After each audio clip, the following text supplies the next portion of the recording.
বেঈমানি করলে আবার খুশি হবেন কেন? খুশি হবেন এই জন্য যে আলহামদুলিল্লাহ একটা জায়গায় ছিলাম এতদিন, আল্লাহ আমাকে জায়গাটা চিনিয়ে দিস। ও যদি বেঈমানিটা এখন না করতো, আমারে আরো কিছুদিন বাড়াইয়া তারপরে করতো, আমি আরো বেশি ক্ষতিগ্রস্ত হইতাম।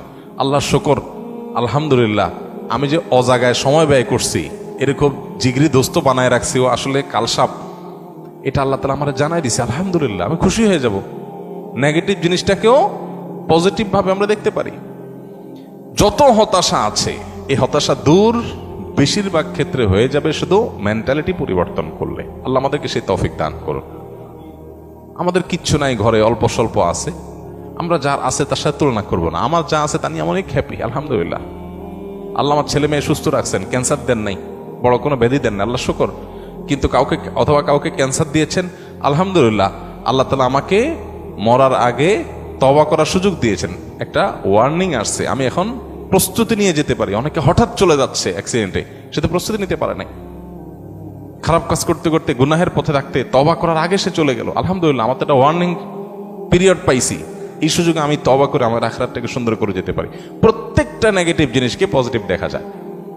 বিশেষ করে আজকালকার যে হতাশা, এগুলো বেশিরভাগই হলো আমাদের অনেক খাই স্বভাবের কারণে। আমরা ভাবখান, আমি এরকম অনেক মানুষ দেখেছি ব্যক্তিগতভাবে, আমি পরিচিত অনেক মানুষের সাথে, নাই ভাই কিচ্ছু নাই, ব্যবসা বাণিজ্য অবস্থা একেবারে খারাপ। এরপরে দেখা গেল ছেলে ফেলে নিয়ে, বাচ্চা কাচ্চা নিয়ে উনি ব্যাংকক গেছে ঘুরতে। ভাই ব্যাংকক গেছেন ঘুরতে, আপনার না খুব অসুবিধা? ভাই এইটা তো 10-20-50 লাখ তো অ্যাকাউন্টে আছেই, এটা তো কোনো ইয়ে না। আমি কোটি কোটি টাকার যে ব্যবসা আছে আমি সেটা কথা বলতেছি, ফ্যাক্টরিগুলো বন্ধ, হান তান, কিন্তু ওনার সব চলতেছে। মানুষের চাহিদা যত বাড়ে সে তত দুঃখী হয়, চাহিদা যত কমে সে তত সুখী হয়।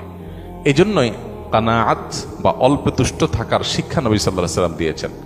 মুসলমান কখনো খাই স্বভাবের হবে না। যত বেশি খাই স্বভাব হবে, যত বেশি অন্যের কাছে আশা থাকবে, তত বেশি আপনি দুঃখী হবেন।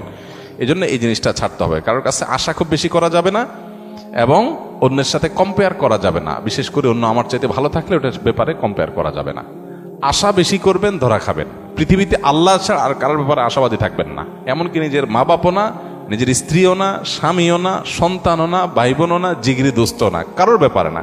আশা করেন, খুব বেশি আশা করে বসে থাকেন না।